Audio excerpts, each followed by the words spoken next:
la mañanera, entrados justamente en esta dinámica, y mientras ustedes lo comparten, y veo aquí sus comentarios como el de Isabel Yáñez, que dice, claro, meme puro pasquín neoliberal, y dice Néstor, ¿por qué enaltecer a un país, en este caso Estados Unidos, cuando no tienen una historia, y es un país que está fundado de pura mezcla de razas? No tiene nada de malo eso, lo que tiene de malo es que se quedan superiores a otros países. Luego dice Luis Lugo, hola, se unieron al PRI-RD y con una inmensa cantidad de dinero, dejando ricos traficantes de influencias y pobres ganando 50 pesos al día. Bueno, esa dinámica es justamente la que quiero reflejar ahora con lo que informa el presidente López Obrador, que es algo que yo propiamente he preguntado en la mañanera. La pelea con las farmacéuticas es ruda, muy ruda. Yo en la mañana le pregunté al presidente López Obrador que sí, como había ocurrido con otros casos, ya había tenido algún tipo de acercamiento con estas farmacéuticas, son particularmente 5, que eran las preferidas de Enrique Peña Nieto. 5 farmacéuticas favoritas de Peña Nieto y que también, bueno, eran preferidas de Felipe Calderón y de todos los demás. Estas farmacéuticas tenían casi un monopolio de medicinas, una concentrada hasta el 80% de las adquisiciones. Lamentablemente, cuando llega el presidente López Obrador, pues no les iba a comprar los medicamentos al precio que lo estaban dando. Se hablaba que si la medicina costaba 20 pesos, la estaban vendiendo en 500. Imagínense la diferencia que existía entre el costo real del medicamento versus el costo con el que estaban vendiendo las medicinas estas farmacéuticas. Y aquí la lógica de muchos y de muchos conservadores era, no importa cuánto las compres, son para salvar vidas. Y el presidente dijo, sí, pero no. Sí importa porque entonces yo puedo comprar más medicinas si las compro a bajo precio y abastecer a más personas que solamente abastecer a un núcleo de personas comprando menos medicinas porque me las están vendiendo muy caras. Y es una lógica grande. No falta el que dice que se saqueó al sistema, que bla, bla, bla, ¿no? Aquí hay cosas que han pasado y que no retratan mucho los conservadores. Una de ellas es que sí había desabasto. Decían, es que el desabasto era como nada más de una semana y media, se retrasaban una semana y media. Y hay quienes dicen, bueno, yo en mi vida recibía la medicina, yo tenía que ir a comprarla o buscarla o ver si alguien me la surtía porque nunca la encontraba. Depende a qué lugar fueras, depende si ibas al IMSS, al ISSSTE o al entonces Seguro Popular. El Seguro Popular a veces ni siquiera te daba nada. Entonces, esta misma dinámica que veníamos manejando, es a la que nos enfrentamos cuando entra esta administración, y la falsa retórica de los empresarios se cae esa falsa retórica de pues, es mejor salvar pocas vidas que no salvar ninguna, y el presidente dijo, no hay que no salvar vidas, sino hay que salvar todas, porque necesitamos un sistema de salud que de verdad sea gratuito como lo marca la Constitución y que de verdad se le garantice a la ciudadanía acceso a la salud. Y esto no le está garantizando acceso a la salud. Vienen las disputas, vienen las peleas, y en su momento le pregunté al presidente López Obrador si se había acercado con ellas o si después de tantos estires y aflojes las empresas habían cedido a bajar los costos de los medicamentos. Me dijo que no, que nunca ni hubo acercamiento ni nada, pero que ellos nos iban a vencer, que estaban justamente esperando que se dieran estas adquisiciones. Justo a inicios de año, el presidente López Obrador informaba que pues estaban esperando ya que se dieran las adjudicaciones, ya se habían dado adelantos desde enero, nos informaban de los adelantos, y que este dinero ya se había puesto sobre la mesa y solo faltaba que se dieran las adjudicaciones. Pues bueno, el tiempo llegó y México informa que ha estado ya muy pendiente de esto y que ya están los medicamentos. ¿Dónde estarán las Kenia López Rabadán en este momento? Siempre me da curiosidad, ahí me la saludan. Pero mejor, mi querida Ceci, écheme ahora sí que con todo el gusto del mundo y del universo, el clip número 5, en donde el presidente López Obrador dice que los medicamentos eran un jugoso negocio y el gobierno facilitaba la corrupción. Vamos a empezar con eso, porque si usted lo vio en la mañanera, esto quizás es lo más esencial de esta conferencia de prensa el día de hoy. No se la puede perder, así que, mi Ceci, córrela. Bueno, un informe de lo que se lleva en esta materia al día de hoy. Se les va a entregar el documento que leyó el doctor con estos anexos y vamos a estar informando. Nos costó algún trabajo este cambio porque como es público y notorio, habían muchos intereses en la compra de los medicamentos y de equipos médicos, materiales de curación. Era un jugoso negocio, como otros. Ya hemos hablado de que el gobierno, desgraciadamente, era un facilitador de la corrupción. No les importaba el pueblo. El gobierno era el que representaba la posibilidad de hacer negocios al amparo del poder público. Al pueblo se le daba la espalda en todo. Eran los business lo que interesaba, los contratos, los negocios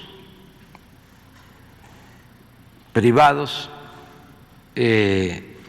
hechos al amparo del poder público. Entonces todo eso se terminó. Ya se tomaron estas decisiones. Imagínense cómo se llega a que solo 10 empresas, que en la mayoría de los casos no eran farmacéuticas, eran empresas distribuidoras, concentraban el 80% de todas las compras de medicamentos del gobierno. 10 empresas.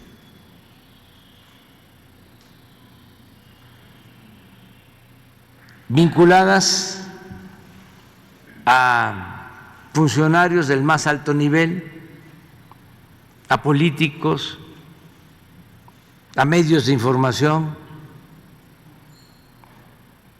Lo peor de todo es que no había abasto de medicamentos. No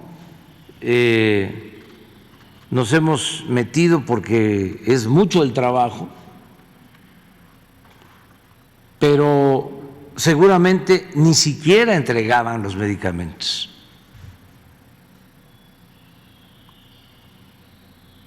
O los entregaban formalmente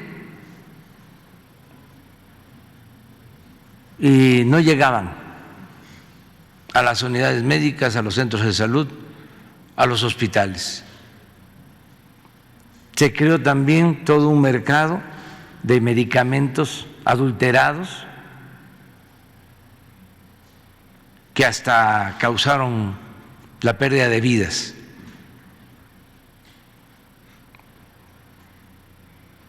Por eso se tomó la decisión de comprar los medicamentos en el extranjero,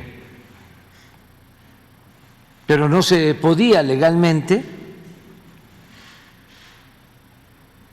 porque se protegía a estos monopolios que tenían mucha influencia política. Sin embargo, se presentaron las reformas para poder comprar los medicamentos en el extranjero, pensando en la gente, no en las empresas, pensando en los enfermos, no en los negocios, en beneficio de unos cuantos. Y ustedes ya escucharon cómo en el Senado se llevó a cabo una votación y hubieron senadores que votaron en contra de que se pudieran comprar los medicamentos en el extranjero,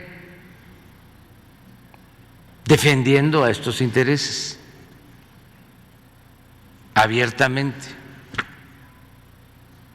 padecimos de campañas de desprestigio,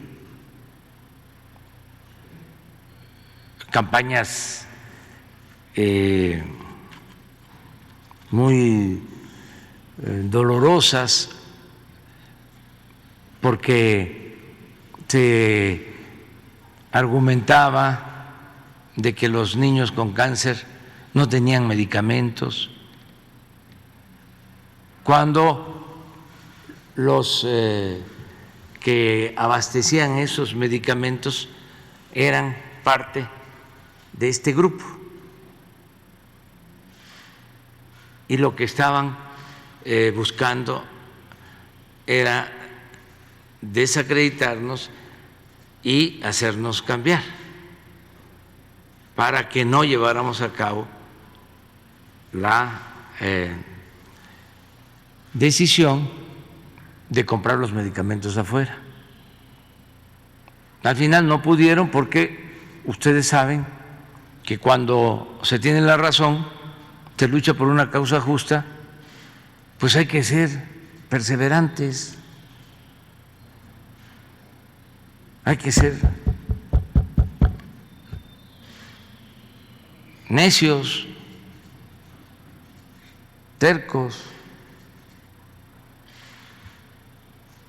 no actuar así cuando se trata de defender intereses personales o de grupos, cuando está de por medio el afán de lucro, pero cuando está de por medio una causa justa, noble, cuando se trata de la honestidad, pues hay que actuar con firmeza y no dar ni un paso atrás, ni siquiera para tomar impulso. Entonces, vamos a dar más contexto. ¿Quiénes son los empresarios detrás de esto y cuáles son las farmacéuticas? Les voy a dar ejemplos muy claros y me voy a remitir exclusivamente a dos. El primero es Francisco Pérez Fayad, que sería el titular o el dueño o el empresario detrás de Fármacos Especializados S.A., o sea, FESA. FESA fue una de las 10, vamos a dejarla en el top 10, de farmacias o laboratorios o distribuidores de medicamentos favoritos de dos sexenios, de Enrique Peña Nieto y de Felipe Calderón. FESA cerró en el 2020 porque fue completamente inhabilitada. ¿Por qué fue completamente inhabilitada? Esta empresa que sería propiedad en un inicio de José Antonio Pérez Pérez y su esposa Ambra Fayad Said, que fue fundada en el 84, es una empresa que ya comandada por su hijo, les voy a poner un ejemplo, vendía en Colima el antipsicótico Abilify por 865.05 pesos y en realidad en una farmacia común esta misma medicina estaba en 270 pesos. Para que vean el margen de ganancia que se quedaban los empresarios por esta compra. Compras que estaban completamente opacas en adjudicaciones directas en donde era casi imposible establecer algún tipo de condición a lo vendedor. Eso es lo que pasaba. Y esta empresa sí cerró. Estas licitaciones que se estaban dando a precios altos, particularmente les pongo la de Abilify, que es un antipsicótico que se vendía en el estado de Colima, que compró el estado de Colima, era una licitación pública. Son muy pocas las licitaciones públicas que existían y en las que se puede observar, se ve esta diferencia. Se ve una diferencia abismal entre el precio de venta del medicamento y el precio de venta al consumidor en cualquier farmacia. Ese es a lo que el presidente López Obrador le apostaba. Decía, a ver, si yo me la están vendiendo 270 pesos, si me la venden 270 pesos, literalmente puedo comprar 3 en vez de comprar una. Porque la están vendiendo la venden en 865 pesos, cuando en realidad si cuesta 270 pesos al precio público y aún así hay un margen de ganancia para el laboratorio, para el distribuidor, yo la puedo comprar 3 en vez de una. Y esa dinámica es a la que los empresarios no quisieron entrarle. No quisieron vender por volumen, quisieron seguir ganando lo que venían ganando con las administraciones pasadas. Pero bueno, esta empresa sí cerró. Esta sí, bye. Pero ¿qué hay de PISA? PISA, que esta sí está más fuerte, de hecho es de Alfonso Álvarez Bermejillo, que no solamente Alfonso Álvarez Bermejillo tenía PISA es la empresa farmacéutica, pero Alfonso Álvarez Bermejillo tenía Dimesa y Maipo. O sea, eran 3 en una. Y Alfonso Álvarez Bermejillo fue inhabilitado por 1 año y se le impuso una sanción bastante fuerte a PISA. En medio de estas acusaciones, Laboratorios PISA obtuvo al menos 1.776 millones de pesos en contratos todavía, actualmente con el INSABI. PISA, ojo, PISA no cerró, a PISA solamente la inhabilitaron por 1 año, fue una inhabilitación mínima y PISA todavía sigue administrándole, o sea, sigue suministrando medicamentos, por ejemplo, al INSABI. Maipo, que es presidida por Carlos Arenas, ya nadie la toca. Maipo ya nadie la toca e incluso el ISSSTE le paga lo que se le debe a Maipo, que son más de 3,000 millones de pesos, y las delegaciones del IMSS todavía le están asignando directamente contratos a Maipo. Pero la única que sí la vio complicada fue esta empresa que sí fue completamente desmantelada, que es Fármacos Especializados S.A. Fármacos Especializados S.A., incluso me voy con esta dinámica, incluso para ser más prudentes, se adjudicó al menos 44,000 millones de pesos en 1,940 contratos. Y sus subsidiarias, que son Fármacos Especializados y Selecciones Médicas del Centro, son un conglomerado que consiguió todavía más contratos gubernamentales durante el primer trienio de Enrique Peña Nieto. El 75% de estos contratos del grupo de Fármacos Especializados fueron a través de adjudicaciones directas, lo que, insisto, significa que no hay mucho margen para condicionar al vendedor, lo que en realidad significa que le adjudicaron 1,445 contratos por un valor de 17,790 millones de pesos, de acuerdo con los datos que estaban en Compranet y quién es quién. Lo que es un hecho es que esta adjudicación directa fue completamente opaca. El Centro Nacional para la Prevención y el Control del VIH-Sida adjudicó en 2013 a esta empresa, a Grupo Fármacos Especializados, un contrato por casi 621 millones de pesos por la compra de antirretrovirales. El precio unitario pagado en al menos 3 medicamentos genéricos supera el costo máximo que en 2016 indica la lista del programa de acceso gratuito a tratamiento de personas con VIH. Y esto solamente es un ejemplo de lo que ha estado pasando. Con lo que se informa hoy, el presidente López Obrador le da un revés a estos empresarios que estaban en una disputa férrea con el gobierno y que solamente una tuvo que cerrar, que fue esta, la de Grupo Fármacos Especializados. Las demás siguen operando, fueron sancionadas, pero todavía están siendo contratadas por el gobierno, porque tampoco hay que decirlo con todas, no hay que negarlo. Son laboratorios, en el caso, por ejemplo, de PISA, son laboratorios que sí tienen mucha patente, son laboratorios que sí tienen buen medicamento, que los están vendiendo muy caros, sí, pero quizás con ellos sí se logró cierta regulación de algunos medicamentos que simple y sencillamente no se podían dejar de surtir. Y ahora que vienen estos medicamentos ya de adjudicaciones de la Organización de las Naciones Unidas, pues viene un revés para estas empresas. Y justo en este mismo sentido, vamos a escuchar brevemente lo que sí se informó, lo que sí se dijo sobre estos contratos que están llegando. Así que, mi querida Ceci, póngame este video donde se habla de que desde enero están llegando medicamentos desde el extranjero para que terminemos de entender el contexto que el presidente López Obrador ya daba sobre los antecedentes que los obligaron a ir a buscar los medicamentos afuera, porque los empresarios que están aquí en México querían acaparar el negocio, querían permanecer completamente en la riqueza de vender poquito a un gran precio, y no, ahora sí que no se pusieron la del Puebla. Entonces, mi Ceci, córrame tantito este clip donde se habla de los medicamentos. Muchas gracias, señor presidente, con su permiso. Muy buenos días a todas y todos ustedes. Como ya señaló el señor presidente, por primera vez el sector salud va a informar a la población mexicana sobre la compra de medicamentos. Todos los días en nuestro país, 1,232,000 mexicanos y mexicanas reciben por parte del gobierno el medicamento que su médico le recetó, ya sea en una farmacia o en una cama de hospital de alguna de las instituciones de salud pública.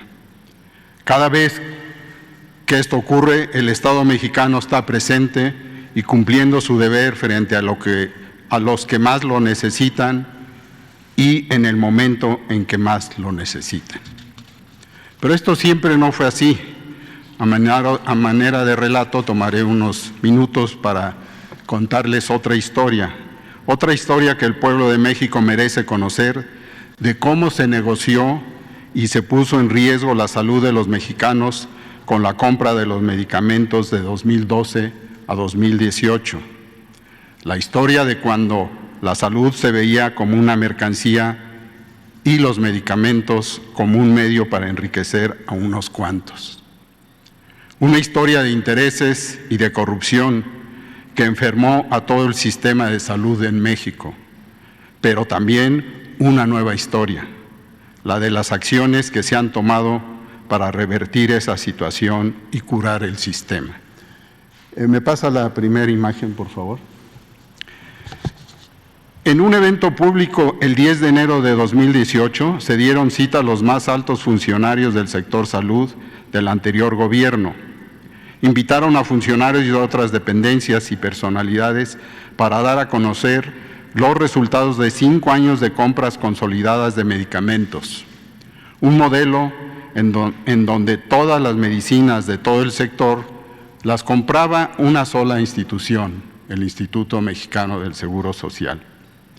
Ahí estuvo en ese evento la Función Pública, Hacienda, la COFESE, organismos internacionales como la OCDE y las cámaras empresariales. Se dio a conocer que del 2012 al 2018 se había ejercido un total de 303.076 millones de pesos en medicamentos, que se habían logrado ahorros. Ahí se dijo también que esa compra beneficiaba la salud y la economía popular, pero un pequeño detalle, no se dio un solo dato que pudiera demostrarlo. En la siguiente imagen, por favor. No se dijo que no se optimizaron los tratamientos, es decir, compraban juntos, pero medicamentos distintos. No se dijo que la compra de medicamentos trajo consigo la concentración de mercado más grande de la que se tenga en memoria y, lo que es peor, amparada desde el gobierno. De 2012 a 2018, solo 10 empresas aquí mostradas concentraron el 80%, 79.6% del gasto en medicamentos, un total de 241,000 millones de pesos en 10 empresas que ustedes pueden ver. Esto es el equivalente al presupuesto de la UNAM de 5 años o al presupuesto de un año de los estados de Guerrero, Oaxaca, Chiapas y Tabasco juntos. Tampoco se dijo que de esas 10 empresas, 3 concentraron la mitad de todos los contratos y que una sola empresa, Grupo Fármacos Especializados SADCB, se llevó el 35% de la compra de 2013 a 2018, con un monto de 106,803 millones de pesos. Dicho sea de paso, esa empresa fue inhabilitada por la Función Pública el 18 de julio de 2019. Tampoco se dijo. No hay muchas cosas que se digan sobre estas farmacéuticas. Yo leo comentarios como estaba por aquí leyendo el de Marcia Celis, donde dice: Meme, en las clínicas de gobierno en Hermosillo, hace 5 meses no hay nada. Mi hermana deja de comer por comprar sus caros medicamentos. Yo les voy a decir también una cosa que es importante. El gobierno federal para estas compras, y efectivamente hay un sacrificio que se está cometiendo, porque el gobierno pudo haber tomado la decisión fácil de decir, bueno, vamos a seguirles comprando ya, ¿no? Vamos a seguirles comprando. Pero el gobierno toma el camino difícil para solucionar el problema a gran escala, y hay veces que estas son las decisiones impopulares a las que están obligados a tomar los mandatarios. No son decisiones fáciles, estas sí no son decisiones fáciles. La decisión fácil hubiera sido, como les decía, seguir comprándoles los medicamentos a sobreprecio y conformarnos con lo que hay, y no hacer más. Pudo haber quizás el gobierno federal tomado otra opción, pero hay muchas cosas que este gobierno está haciendo para solucionar los errores del pasado. Otra cosa también que considero importante es, y pregunto, ¿por qué los estados no han comprado esas medicinas? Si han inhabilitado empresas, claro que las han inhabilitado, pero hay otras empresas, como por ejemplo PISA, Laboratorios, que aunque fue sancionado, sigue vendiéndole al gobierno. En Hermosillo, por ejemplo, en Sonora, ¿por qué no se han comprado los medicamentos? de lo que mucho critican al presidente, tampoco son capaces de hacerlo los gobiernos estatales, para que vean que no nada más es una situación de estar en el camino, no, ni siquiera a ellos les alcanza para comprarlas. Y si a un gobierno no le alcanza para comprar las medicinas que necesitan sus sectores de salud estatales, hablo de los estatales, entonces el camino no estaba tan mal, ¿verdad? Entonces sí vemos que hay que hacer ajustes, sí vemos que hay que hacer cambios. Son decisiones complicadas que hoy, de hecho, los gobiernos le quieren aventar la bolita al gobierno federal y decir que es todo su culpa, pero ellos también tienen un presupuesto de salud, ellos también pueden hacer estas compras. Ellos, claro que las pueden hacer. En administraciones pasadas los obligaban casi a comprarles a las mismas empresas. Entonces, ahora ya no están obligados a comprarle a las mismas empresas. Hoy hay caminos que pueden tomar y aún así no les toman. ¿Por qué? Porque también tienen otras prioridades. No la prioridad es mucho la salud de los gobiernos estatales. Yo espero que a raíz de esta información que se diga que desde enero están llegando las medicinas y que se estarán suministrando y que cada vez van a llegar más medicinas, pues espero que con esa información la situación se vaya regularizando, aunque sí hay que estar muy pendientes, sí hay que ver cuáles son los medicamentos que están faltando y a quién le corresponde hacer la adquisición de dicho medicamento. Hay que ver a qué secretaría le corresponde, a qué estado le corresponde, si es a la federación, por ejemplo en el IMSS, en el ISSSTE o en el INSABI, pero si es, por ejemplo, a algo que le corresponde al estado, ¿por qué no lo está adquiriendo? Esa es la pregunta que también nos tenemos que hacer en este sentido. Y con eso yo me despido. En la noche, en Sin Censura Nocturno, por supuesto, continuaremos con estas mesas de análisis y con estos debates. Y también les invito a que me sigan en Al Chile, porque hoy en Al Chile vamos a volver a exhibirle otra fake news de López Dóriga. Ha insistido mucho en compartir audios en contra de candidatos de Morena. Hay ya respuestas, por ejemplo, al tema de Metepec, que me lo preguntaban. Bueno, vamos a poner justamente ese tema sobre la mesa. Y hoy también tendremos a nuestro querido Manuel Pedrero, porque ayer no hubo México ambidiestro y hoy sí. Entonces síganos en @memeyamerca, me encuentran en todas las redes sociales y suscríbanse a este gran espacio libre como el viento. Todas las manitas arriba, todos los comentarios aquí abajo, por favor, y sigan compartiendo y suscribiéndose. Ya somos 938,000 personas en Sin Censura TV. Cáiganle para que lleguemos ya al 1,000,000 por aquí, porque así ya tenemos 2 canales con más del 1,000,000. Yo les mando un beso, ayúdenos a que este canal también supere lo que ha superado Sin Censura Media y nos vemos mañana. Adiós.